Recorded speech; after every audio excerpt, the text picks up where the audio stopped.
ಒಂದು ಬಾರಿ 2 ಬಾರಿ ಮರುವತ್ತೂರಿಗೆ ಬಂದು ಹೋಗುವುದರಿಂದ ಮಾತ್ರ ತಕ್ಷಣವೇ ಅಮ್ಮ ನಮ್ಮ ಕಷ್ಟಗಳನ್ನು ಹೋಗಿಸಿ ಬಿಡುವುದಿಲ್ಲ.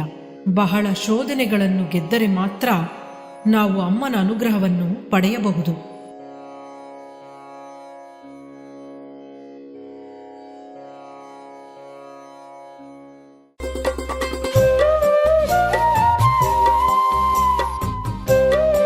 ವಿವರಣೆ: ಒಂದು ಮಗು ವರ್ಷದಲ್ಲಿ 1-2 ಬಾರಿ ಮಾತ್ರ ಶಾಲೆಗೆ ಹೋಗಿ ಬೇಕಾದ ಜ್ಞಾನವನ್ನು ಪಡೆದು ಮುಂಬರಲು ಸಾಧ್ಯವೇ?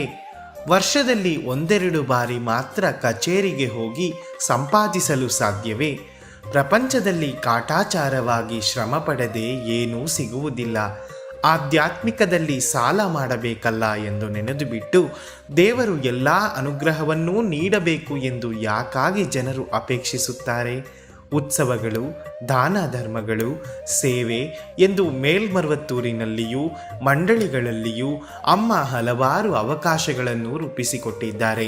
ಮಂತ್ರ ಉಪಾಸನೆ, ಮತ್ತೊಬ್ಬರಿಗೆ ಸಹಾಯವನ್ನು ಮಾಡುವುದು, ಧ್ಯಾನ, ಸೇವೆಯ ಮೂಲಕ ಪ್ರತಿಯೊಂದು ನಿಮಿಷವೂ ಆಧ್ಯಾತ್ಮಿಕದಲ್ಲಿ ನಮ್ಮನ್ನು ನಾವು ತೊಡಗಿಸಿಕೊಳ್ಳಬಹುದು.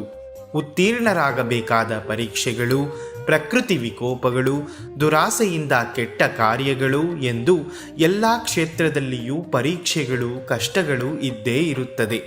ಇದೇ ರೀತಿ ಆಧ್ಯಾತ್ಮಿಕದಲ್ಲಿಯೂ ಸಹ ಉಂಟು.